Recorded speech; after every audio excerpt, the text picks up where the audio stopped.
Hey there, welcome to Evelynn's Lunar Lunch Break. I am Evylyn Rose.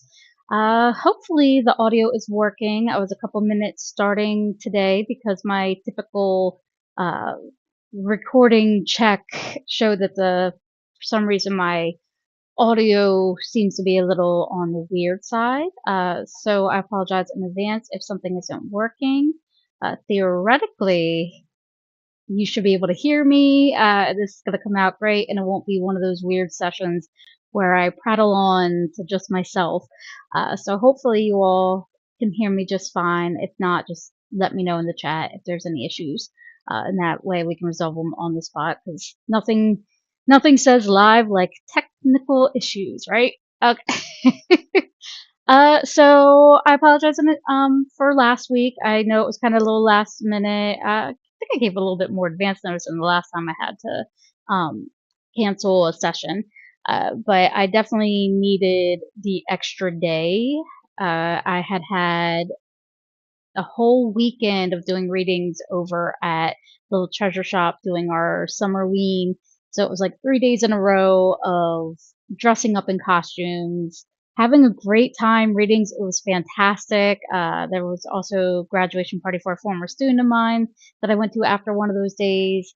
So it was definitely a very, very eventful, very, very busy weekend. And then I had some appointments Monday morning. So it was like, I can't do all that, go through all those appointments, and then be able to be present with you. So it was one of those, it made more sense to go ahead and just postpone until this week.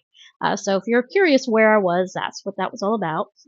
Also, if you are used to my live streams or you've watched the replays, you may notice that I've updated some things. So there has a different image on it. So I'm going to be toying around with a few different looks. So we'll do some fun little testing to see what works, what doesn't. By all means, always drop in the chat, or if you're watching the replay, drop in the comments. Let me know what if there's visuals you like, don't like, if you feel like it needs to have different information, any of that kind of stuff. It really helps me to make sure to give you guys what you need. Otherwise, I'm just kind of guessing and hoping that it's going to help you. Thankfully, I have quite a few years of helping to educate others and getting requests and all those things, so it does help. But I also know those kinds of preferences change over time, and so absolutely let me know if there's something that I need to change for you guys to make it work. Some other stuff I'm going to be tinkering around with are changing.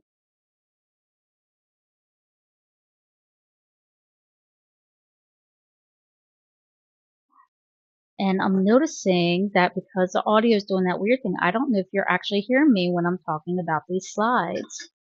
So again, if my audio cuts out, let me know. Um, we're gonna see if we can figure out why this isn't working. I may do this while you are live on the air with me, so we can get it done and out the way. So if I go here and I click this, is that why? Did they do a weird beta on me? Don't do that. That's bad. No, that's not there. I don't know why I can't seem to get. Maybe if I just turn it on. Nope, still not doing it. So I am not sure why this doesn't want to. Oh, I fixed it. Okay, cool. So I'm gonna go ahead and maybe mute this one. Hopefully you guys can still hear me. You know what? I could do a fun test while you guys are right here. And then, woohoo, little mini recording. Isn't this fun, guys? All right, so these are the things I usually do behind the scenes. But since I've already started the live stream, and since we're still waiting on people to come into the live stream, there's a good opportunity for me to knock this out now before it gets really, really awkward. So please pardon my awkwardness. Let's see. So this should be this one.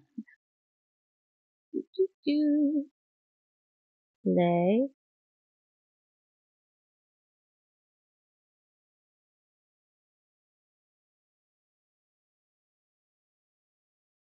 I am hearing nothing. Maybe.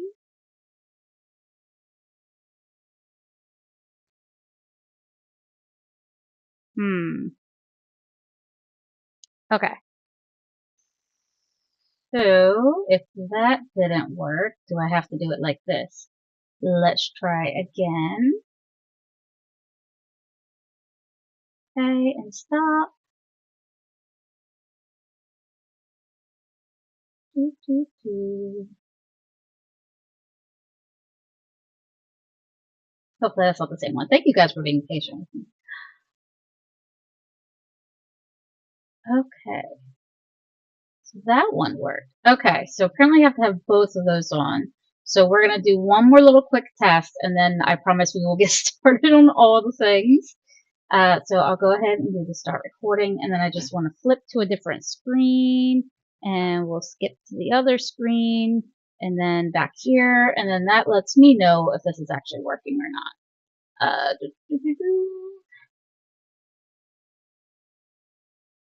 There should be a third video. Is that this one?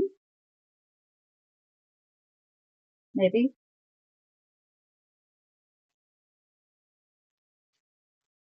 Nope.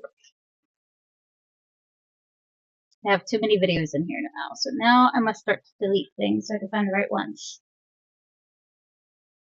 Is this one?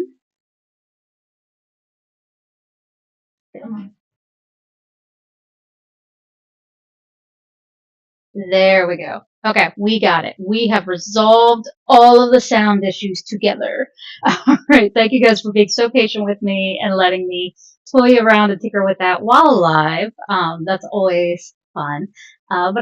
It's also helpful for us to have that done and out of the way instead of me doing my weird thing I have done twice in a row, which was going the whole session and talking to myself.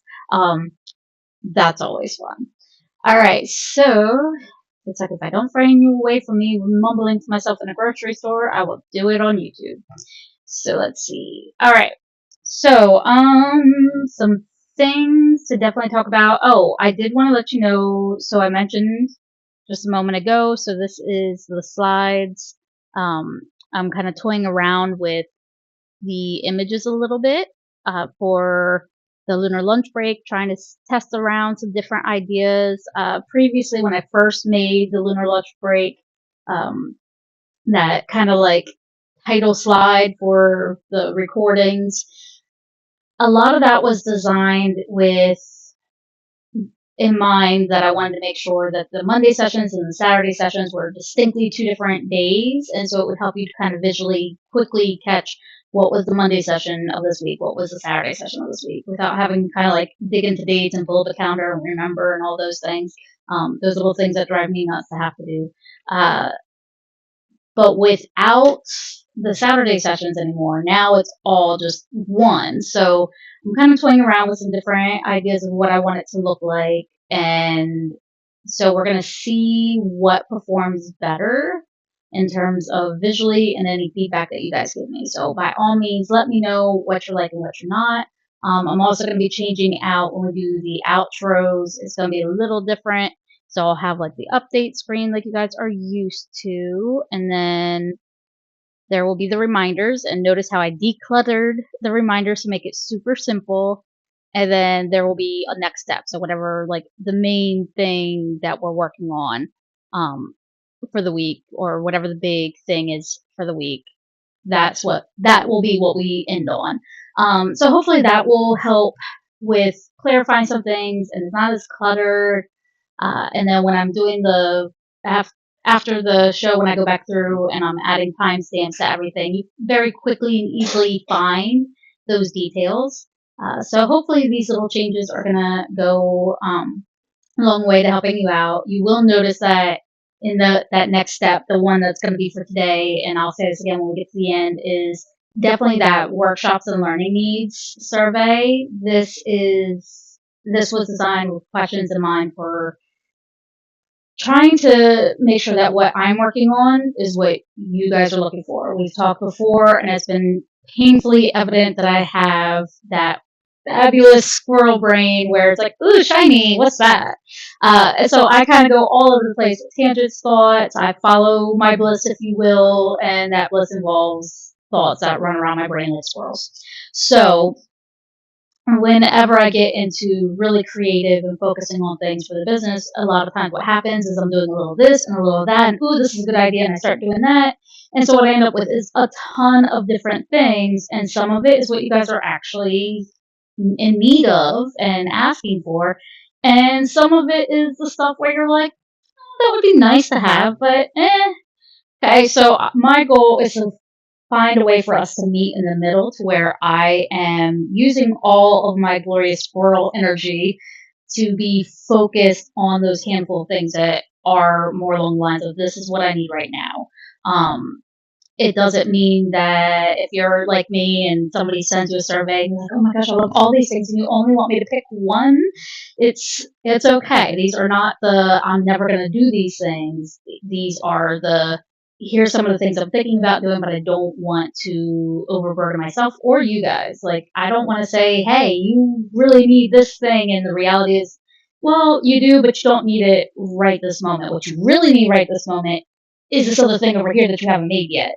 That's kind of one of the things that happened with my meditation for the chronically distracted is I had many people who needed that, uh, but there were priorities of what they needed more of in the moment, and not everybody has a squirrel brain like mine, and we're in need of that meditation troubleshooting kind of like structured course style in that moment. It's still there, it's still available because it's still a need, but it wasn't the pressing need at the time. Meanwhile, I'm working on that empowered readings course that I was telling you guys about, which is just kind of my personal approach to tarot, kind of breaking you out of some of those standardized ways of learning how to do readings either for yourself or for other people. And just kind of helping prevent any doom and gloom kind of style readings. People who've got readings for me, I've told them all about the doom and gloomers out there, and also just kind of really upping your game.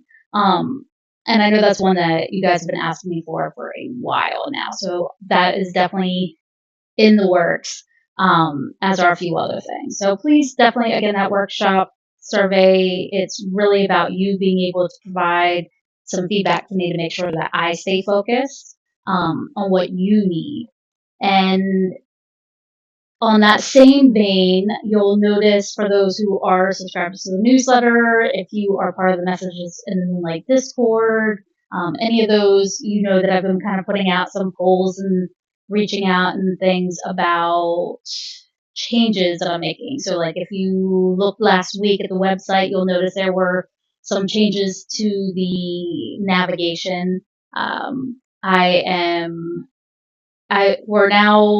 we're definitely a good solid year into the business. So for those of you who aren't aware, I've been around doing all these different things for decades now.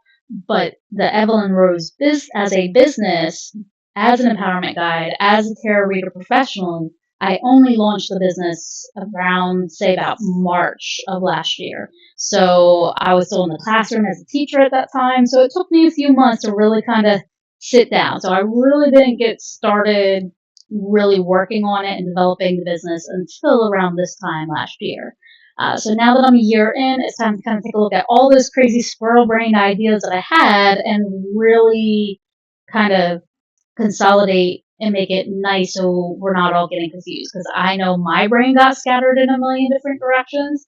So if you have been following me along over this past year, you probably have also been like, wow, look at those squirrels go. So yeah. So again, if you're a part of any of those communities, whether it's through the Messages in the Moonlight, if it's through my businesses, Evylyn Rose, or any other places where you have seen me around, either online or in person, you'll probably notice that I've been doing a lot of like, okay, it's time to let this go. It's time to bring this in. Oh, and kind of really changing things up, shifting things. So things like that survey, things like for the Discord, we're talking about perhaps letting the Discord channel for Messages in the Moonlight go, because it's kind of becoming a little redundant and underutilized. Meanwhile, I have the Secret Sanctuary now. So if you have the Thinkific app, or if you take any other courses through Thinkific, which is where all of my on-demand learning experiences live, that's the best, quickest way to get hold of me. I'm not as quick with responding to Discord because I get overwhelmed. There's too many servers with too many channels with too many conversations, and half of them I don't even know what people are talking about. So I've kind of really gotten away from Discord myself as well. So it's no judgment. There's probably maybe 2 or 3 servers where I will actively participate in, and they are mostly quiet zones anyway. So we're talking about letting that go. So there's a poll set up there. So if you are already a member, or if you become a member between now and over the next couple weeks, the last I looked at it, so let me pull that up. Yeah, the last I looked at it, the poll is split 50-50 between keeping the channel or deleting the channel. For the messages in the Moonlight Discord. And so if it stays at 50, there's still a little over a week. There's about 8 more days left to vote in this poll. If it stays there, we'll just let that Discord channel go. If it goes one way or the other, then we'll go from there. An option is available to add a separate messages in the Moonlight section to the Secret Sanctuary to have its own separate thing there. But unless you guys are asking for it, I'm not going to go out of the way to put that together. And that's part of this. Like I said, this is why I'm asking you guys to take that workshop and learning needs survey. It's why there's some polls for different things. If you're involved with any of the communities that I'm in, it's really just about trying to simplify it, right? Like, not make it so complex, not trying to make it feel like, to interact with me or with a community to have to be like, know like all these different systems and all these different terms. I'm really trying to consolidate it to make it a little easier for you guys, because my little squirrel brain has been doing this, following one squirrel at a time. Whereas for you guys, if you're coming in, you're just like, wow, what is all this stuff? So I'm just trying to make it a little easier for both our brains. All of our brains need a little less complexity these days. There's plenty in this world to get complex about. Last thing we need to be complex about is where to go to talk to who. All right, so all that said, thank you for letting me prattle on. We've now spent roughly 20 minutes between troubleshooting and just kind of going over these little update things. So let's go ahead and dive in. Of course, at any time, please remember to drop any questions you have into the chat. I do prioritize messages in the chat during the live streams. If nothing comes in, then I will be just going off of a list. I have plenty of questions, especially after not having done a live stream last week. There are plenty of questions on my list, and I promise to get around to all of them. For those of you who sent these to me, we will get there. If not in today's session, then in future sessions for sure. But again, if you are here live, that is always the best way to guarantee you get your question answered right here. I typically keep the session going for between 60 and 90 minutes. Unless it gets super quiet and I run out of questions, I try not to wrap it up too early. So usually about 60 to 90 minutes, which is plenty of time to get to any questions you drop in the chat. All right, so let's go ahead and take a look at where we want to start. Okay. Okay. Oh, I like this one. Make sure I mark that. Okay. So I was asked if I felt like tarot was becoming too commercialized, or is accessibility a good thing? So those of you who know, I'm definitely in the make everything as accessible as possible to everybody camp of things. This is why I have my written blog, because writing is my best way of communicating. But then I've also started my Moment of Empowerment videos to provide a video and audio format for some of the similar information. They're not identical, but they're similar, and it touches on those same points, because not everybody processes text-based information the same way as they do audio or video. I add visual images. I have created infographics. Like, I try to do things to make things within education and classroom teaching. They refer to it as like universal design learning, trying to make things as accessible as possible. There's always going to be some people that don't fit into it, where nothing you do or plan ahead for is going to help them. That's part of why things like coaching and tutoring are so important. I guess the best analogy would be like having the seat in your car. Like if you have one of the newer model cars that have fancy little motors for at least for the driver's seat, usually the passenger seat, still all the manual stuff with limited options. But the driver's side, you can usually like lift the seat up, have the seat go down. You can make it where the knees pop up a little bit or lower the knees. You can tilt the seat back or forward. Some even have little fancy things they can do with the headrest, which sadly my car doesn't have, but really needs.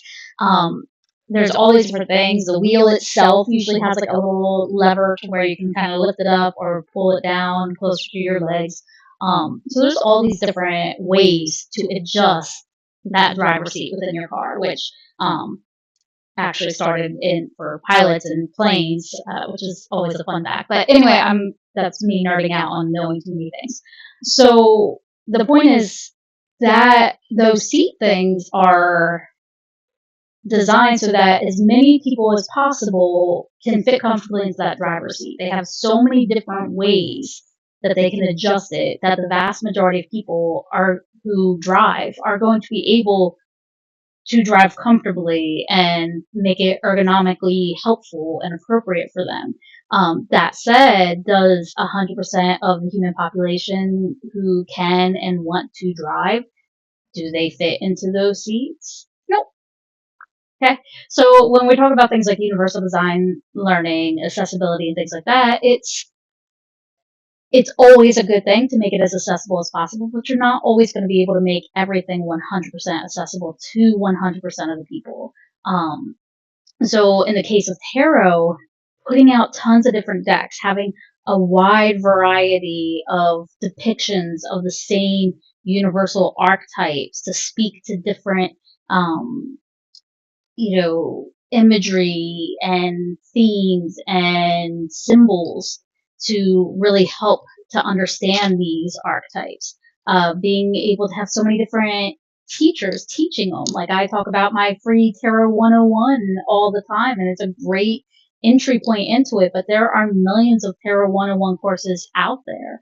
And no two are exactly identical. Most of them follow a typical way of going about things, mainly because that has been systemized by tarot readers.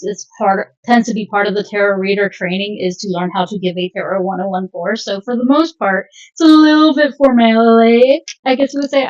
That is one of those words I do not pronounce correctly, so if you're giggling at me right now, that's okay.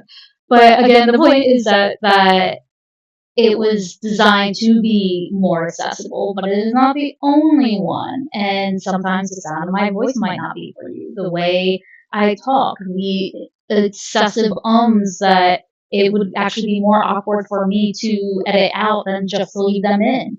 The way I word things and go off into my little squirrel brain teacher moment and give you big old block of just random science facts. For some people, this is not good.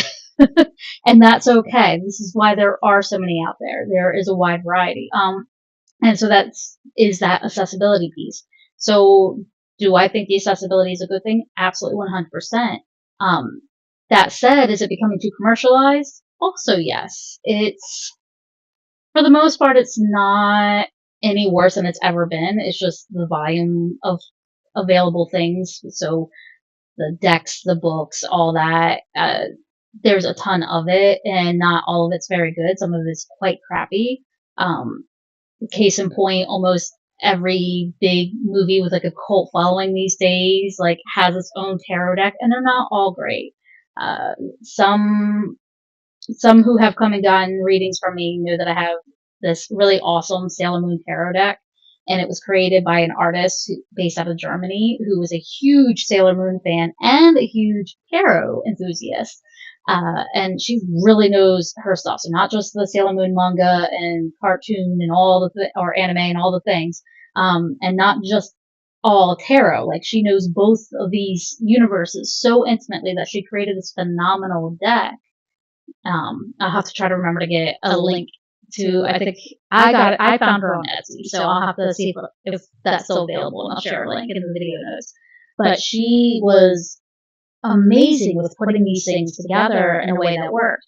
Meanwhile, I don't know who actually made it, but the official Sailor Moon Tarot turned out to just be the major arcana cards. So there's no minor arcana, it's all majors. And so it's already not a complete tarot deck. And then they just kind of repeat it with like the same 5 or 6 characters over and over again in every card. And it's like that is not as helpful. So if you're somebody wanting to learn tarot, that would not be a particularly good deck. Is it a really desirable thing for those of us who are total nerds of this franchise? Sure, absolutely. Doesn't make it good. I remember being upset because the Labyrinth. I love the movie The Labyrinth. So we're talking like 1980s, you know, all the awesomeness. And I was very disappointed with the deck. I felt like it was very bland. The artwork was fine. It was just, as a tarot deck, I don't use it for readings, and a lot of the fun ones I've bought, there's so many different anime decks nowadays. Like, there's so many of them, and they're not all good. They're not all created equal, right? And many of them are made specifically for, ooh, there's this overlap between people who really like this and this other niche over here. So they're just kind of, we're asking for it, and so they're providing it. And the problem is that what we get is not necessarily what we wanted, because these are not tarot people. These are not people invested in tarot. These are not people who know its history and the stories behind it. They just see, oh, okay, so there are cards with these names. Let's make some art to go with it and print and go. And that's basically what they do. And so that's very commercialized. It's not helpful to tarot or tarot enthusiasts. It's not helpful to people who want to learn how to read tarot. It is, however, very helpful for raking in more money for these already making money companies and creators and developers.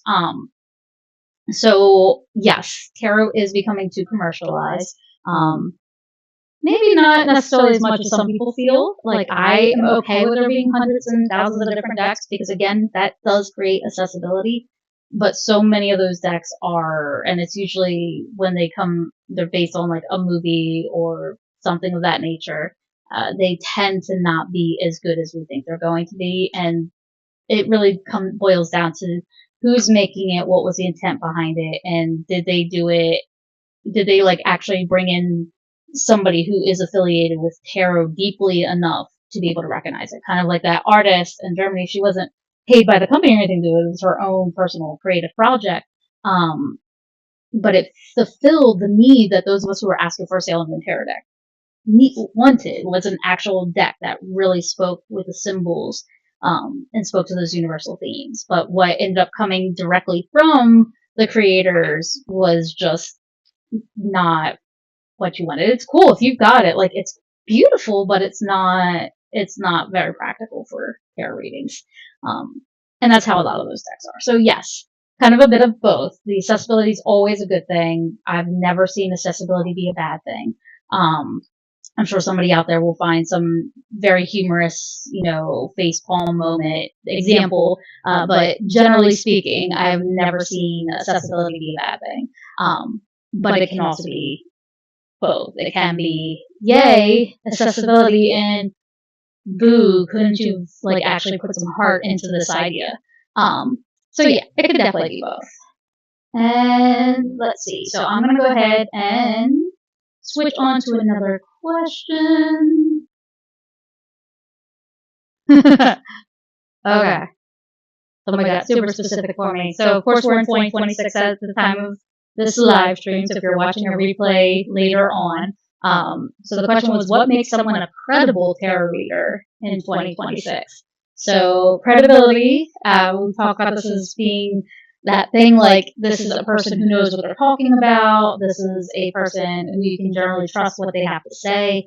I mean, in a nutshell, that's what we mean when we're talking specifically about credibility. So if you're talking about credibility as a tarot reader, that biggest thing is like, do you actually know tarot, or did you just pick up a book 2 weeks ago? You guys hear me complain about it all the time, and I will keep complaining about it, but there seems to be this general idea out among the interwebs that you can grab a tarot deck, grab a book, read that book, and in less than 2 weeks start up a tarot business online selling your readings to people, and you're charging goodness knows however much.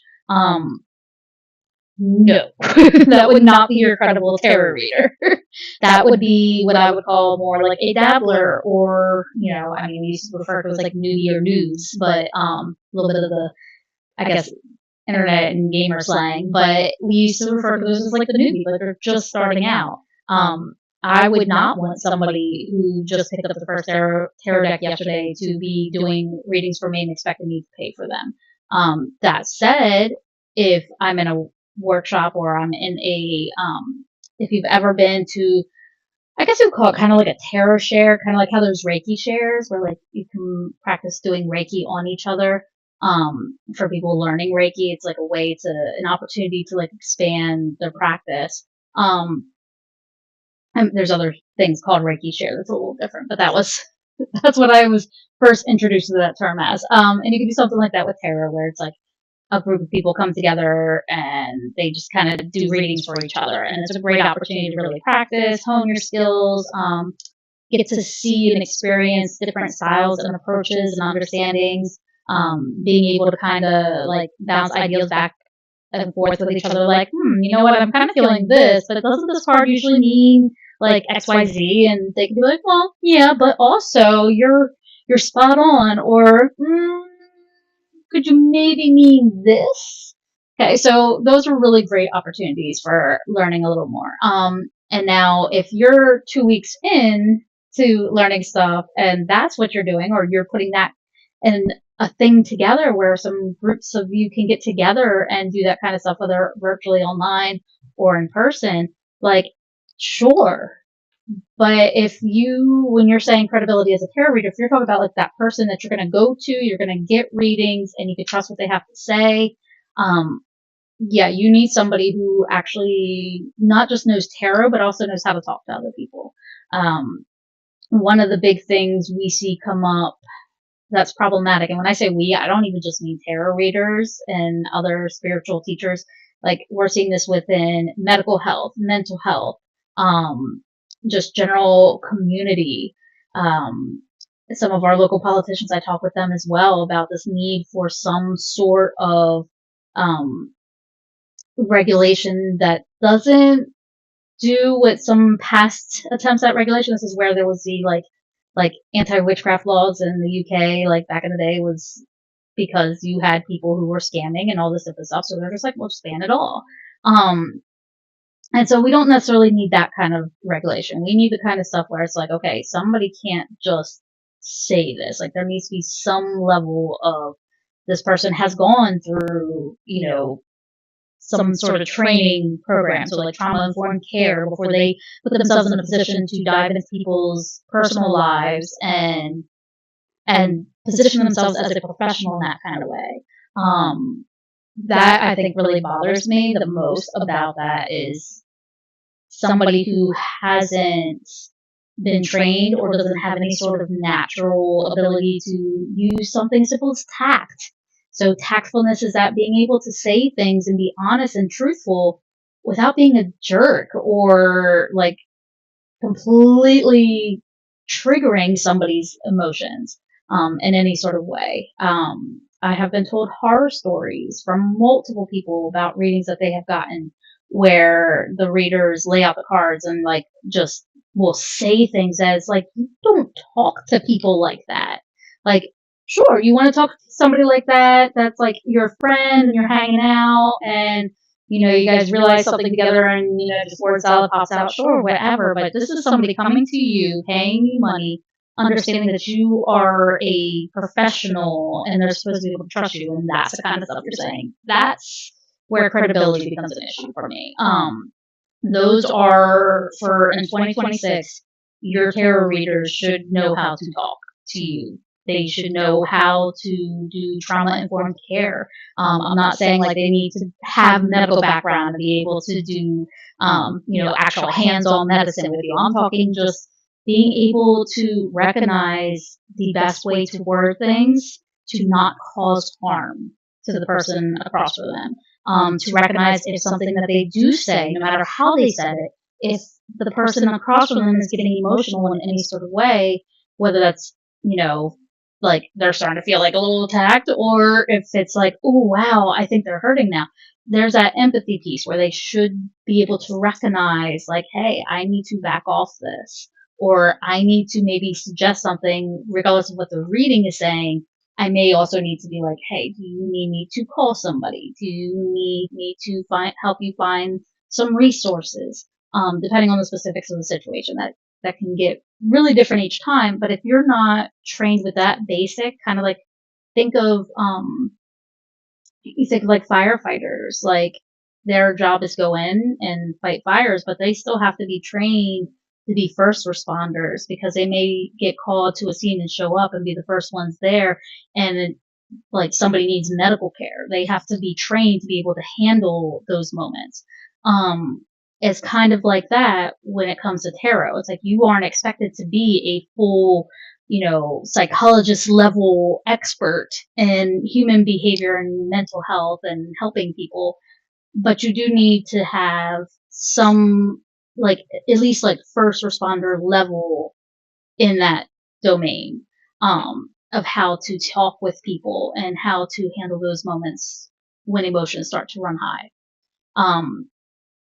So for me, I believe that's the biggest thing when you're looking for your tarot reader and what makes them credible is, do they know more than just tarot? Not only do they know tarot and more than just for a couple weeks, do they know how to talk to you? Do they know how to talk to other people? And I'm not saying that your tarot reader shouldn't be making people cry, because I'd be a liar, because I have made many people cry, not intentionally. But it does come up, and the ones who have gone through that, usually laugh about it afterwards. But how to handle it when that happens, is the biggest thing. So if you're trying to search out for a tarot reader and you're trying to figure out who's credible, who can I trust, look into what they have been trained in. What is their background? Um, what makes them a safe person to get a reading from? Now, if their style and their approach is pure entertainment and gimmicky and we're just going to have a fun time, then that's a whole other story, because they're not necessarily going in it as this authentic, I'm going to help you in this domain of your life. We're just having fun. It's just for funsies. Okay. That being the case, even if it's for funsies and they're going, oh crap, like that's not the reaction. Like they still need to know how to talk to you even in that kind of way. So keep in mind, style and approach can vary. But they need to know how to talk to other people. They should have some sort of basic, like, minimal training in how to use tact and compassion and empathy with their clients, in a safe and professional way. That is just, to me, that is a basic requirement for a trustworthy tarot reader, because tarot readers who don't have that skill, even if they've been reading for years, I don't trust them. Like I've sat down with a reader, and within 5 seconds of the reading beginning, I already know, like, this is not somebody that I would ever recommend to anybody else. And it wasn't for their lack of knowing the cards. It was just, they lacked the people skills for the role of a tarot reader. Okay. Hopefully, I think I have kind of, kicked that question enough that we can kind of leave it alone for now. But if you want me to go over it some more, just let me know. We can circle back around to that or similar questions anytime. It was a great question. All right.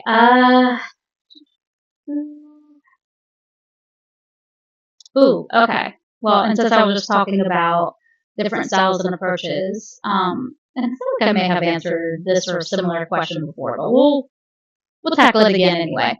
Can you be a secular tarot reader, or does spirituality always play a role? Now, depending on who you ask, they're going to give you different answers. So again, that gimmicky, entertainment only, like there's nothing spiritual about it. They're literally it's like playing pretend, for them. It's literally just for fun and games, right? Meanwhile, the tarot itself is a system that originally just began as playing cards, right? We've talked about this before.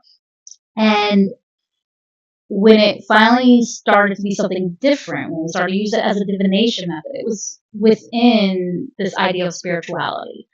So it wasn't tied to any specific religious views. It can transcend religious views. Obviously, there's some very, we'll say, Christian elements to the imagery, but the imagery had existed beforehand. So it wasn't restricted to those with any sort of Christian beliefs or uh, worldview. It was just the way the cards were already designed. But we do see some of those symbols in there, and over the years, we see more universal symbols start to get put into tarot. So that said, it is 100% a spiritual tool. That is what it's intended for today. Unless you're in those parts of the world where they still play the tarot as a game. I do not know how to play it as a game in that kind of way. I do know how to use my deck and play like any playing card game, period. I know how to do that. But the original game of tarot, that I don't know how to play. But again, if you're using it as this divinatory device, it is intended to be a spiritual tool. As far as being a secular reader, yes, I don't see why you can't, but I also don't see it as, I guess my issue is, even though the term secular denotes that there is no spirituality involved, I don't believe that anything is ever truly devoid of spirituality. It's kind of like with atheism, people assume that atheist automatically means non-religious or anti-religious. And while you may find some people who identify as atheists who feel very much that way, there are also many atheists who are highly spiritual. They simply don't believe that a god or higher power in that kind of sense exists. And by definition, that's all that an atheist is. And so for me, when I hear secular, even though it is supposed to mean like devoid of spirituality, like non-spiritual, right? That doesn't mean that there's no spirituality involved whatsoever. So the tarot reader themselves may not be approaching it in a spiritual context. So it's kind of like, it makes me think kind of like, you have people who work in administrative offices, right? And you think of all these different non-religious, non-spiritual places. So think of a secretary working in HR, and this is a non-religious, non-spiritual workplace, so their work is non-spiritual to secular in nature, right? Meanwhile, what if you're a secretary in HR within a religious or spiritual organization? Is the work still secular, or would it be spiritual in nature? So this is kind of where my brain goes with this concept of a tarot reader who may be approaching tarot in a secular way, whereas the rest of us tend to be very much, this is all about your spiritual health, and this is how we're using it. So can it be done? Absolutely. So again, it can, most commonly when we see secular, these are purely entertainment or gimmicky style, like, and they are straight up. They will tell you, if they are a legitimate, incredible tarot reader, they are going to tell you my style and approach is purely for entertainment. And not just as a disclaimer, but like that's literally how they approach tarot. And that's fine. That's fine. That is one way to use it. So spirituality, in my opinion, always plays a role no matter what, because we are by nature spiritual creatures. We possess spiritual health, whether we identify as spiritual or not, whether we engage in anything that we would call or refer to or think of as spiritual. It doesn't change that we have spiritual health. It's just like you can be against modern medicine and hospitals, but that doesn't change that you have physical health, right? So in that sense, spirituality always plays a role, but yes, you can also be a secular tarot reader approaching tarot and your readings of tarot in a more secular, non-spiritual fashion, if that makes sense. Hopefully that helped answer your question. Didn't make it muddier than your question, where your thoughts led to your question in the first place. But hopefully that helped explain it. If not, just reach out, let me know, and I'll circle back around and help you make a little bit more sense of it. Ooh, this was a good question. Should tarot readers ever answer questions about third parties? So some of the examples are things like love triangles, cheating, and that kind of stuff. So, ethically speaking, I don't think that a tarot reader should ever be trying to do a reading for a third party who is not present and has not given explicit permission to have a reading done for them. So basically, no spying kind of thing, like respect privacy. That said, sometimes third party stuff comes up. It's not, oven by itself is not bad. Sometimes there may be hints of love triangles or cheating and things like that. Now, again, this goes back to that question about the credible readers and that use of tact and that approach and how to handle things, how to speak to people. Like if I'm sitting there and I'm doing a reading for somebody and I get this strong thoughts that like, ooh, I think this maybe they are cheating. That's not something I'm going to blurt out because that's not my business. That said, I may be sitting there and having to find my way around saying it, if that makes sense. So, for example, my approach when doing a reading is always to do the reading for the person that's in front of me. And sometimes their question or concern is about somebody in their lives. And so I tell them, I'm like, I'm going to do the reading for you and how you can best navigate this relationship or help this person. And a lot of times it tends to be parents with their children in mind, tends to be the most common when this comes up. But it's not unusual to be like, oh, I have a date with so and so. How's that going to go? You get some of these different dynamics. Most typically, it's family related dynamics. And so I make sure, as an ethical reader, to be specific and say, like, I will not do a reading for the other person that's not here and has not given me permission, but I will do the reading for you and what your role within this dynamic is. And again, sometimes some of those things do come up about those third parties, and there might be, some indications of cheating or lying or deception. And it does come up. A lot of times the focus is more on just explaining the dynamic and the energy that's there and some of the possibilities. So sometimes I'll say, like, this could be this, or it could mean this, or it could mean this other thing. And 9 times out of 10, the other person, they've already know before I even listen and do that stuff. They already know exactly what it is. And I didn't need to say the thing. I just found ways to say, like, I'm giving you this information without me calling somebody else out.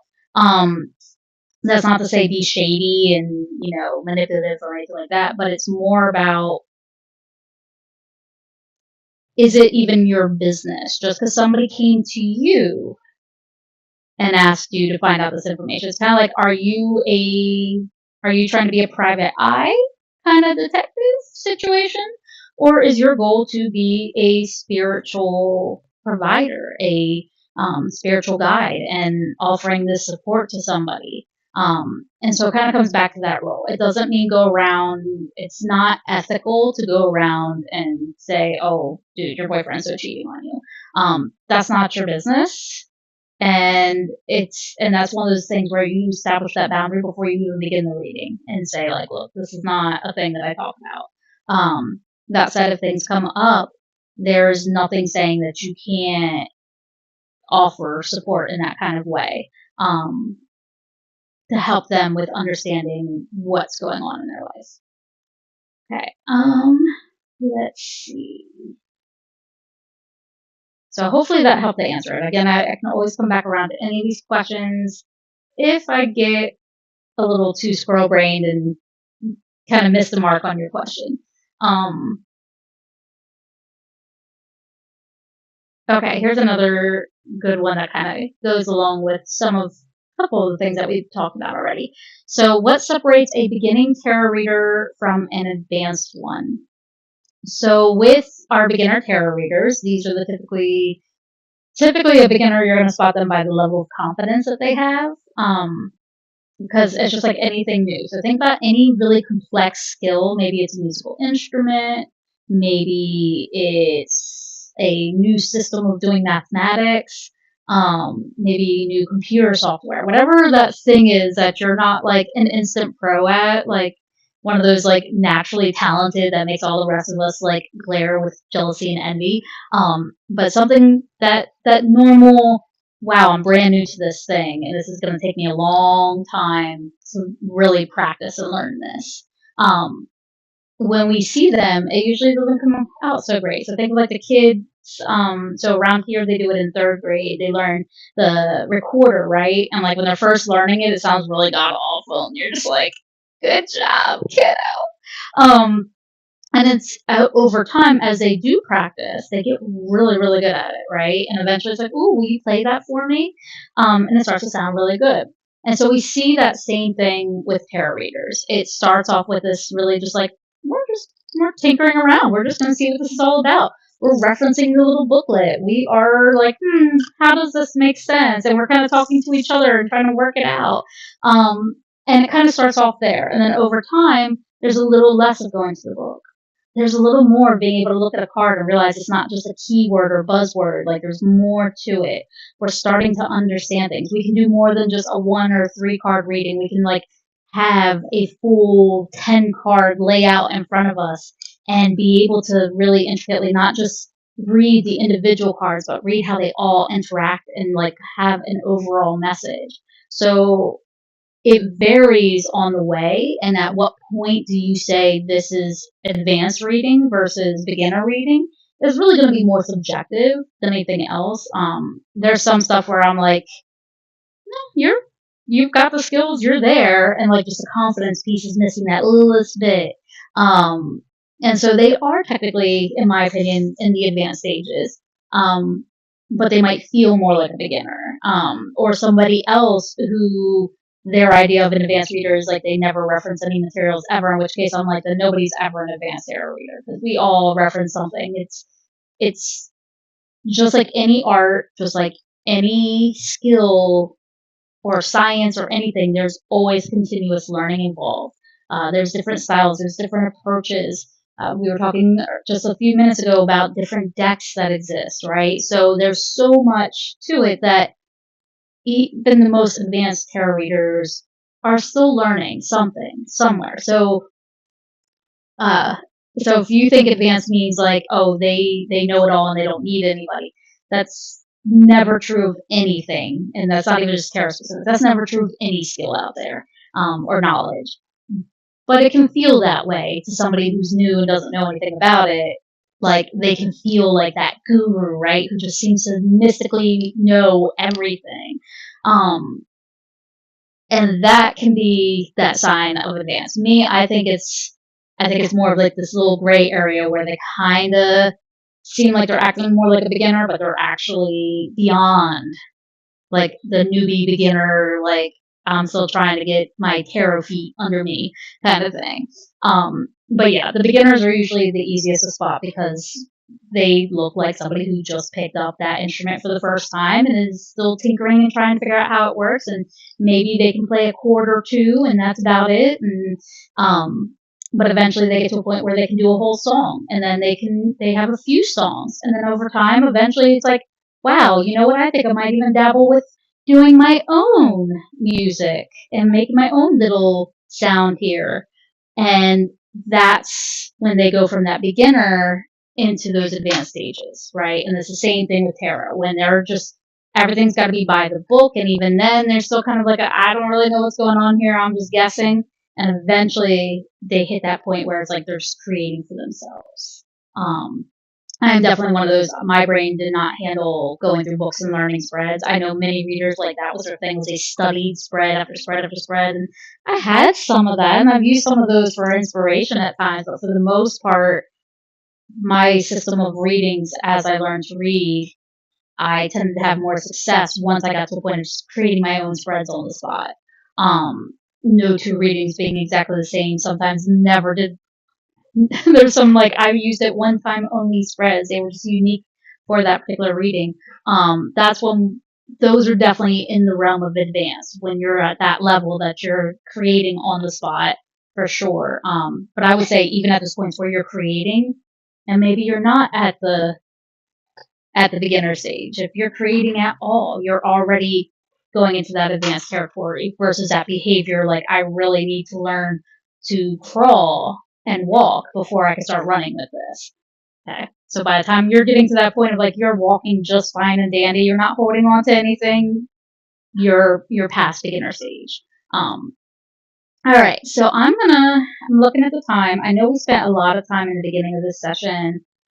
We are coming up on the hour. We did a lot of just kind of updating and troubleshooting and stuff. So I know this was a little shorter in terms of questions, but I don't have any questions in the chat. And we did get a few questions answered. So I know I'm going to be a little behind on this list, but that's not always a bad thing.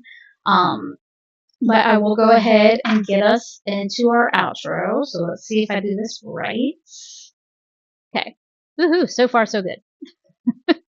Okay, so for our updates, my next in-person tarot appearances, I have my Little Treasure Shop appearance this weekend. So the Saturday to Sunday from 11 a.m. to 4 p.m. And then on July 4th, I'm going to be at the Liberty Day fireworks over at the Bob Carpenter Center for the Independence Day fireworks show. This is where the UD usually does their fireworks every year.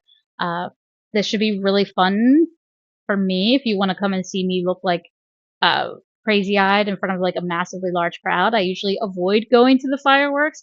I usually watch them from off in the distance somewhere and enjoy that just fine. But for this, I wanted to come and do some tarot readings because I usually have vendors set up beforehand. So the fireworks typically start like around 10 because it's usually dark enough by then. So as long as the weather holds out, that'll be on July 4th starting at 6 p.m. We're probably going to do similar to how I did Newark night. So instead of doing the sign-up sheets, we're just going to let it be whoever's there that's who's going to get their reading next. And we'll just kind of do it like that and see how many we can get through before the fireworks start. All right, and I will talk about that again next week. But for this weekend, I'll be at the Little Treasure Shop again. No fancy event this weekend, but it will still be fun, and it will be those in-shop special pricing.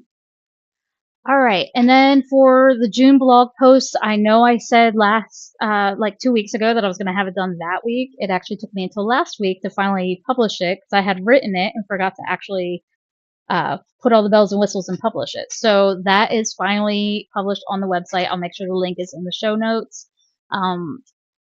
This was a two-parter article, so I focused on how to choose a spiritual guide for the green flag. So what are some of those things to look for when you're looking for some spiritual guidance? When we get to August, I'll be working on part 2. This is where the red flags, so kind of those things to avoid or to watch out or just be cautious of. I've talked a little bit about this kind of stuff in the past. If you followed my writing over the years, I used to talk about this a lot.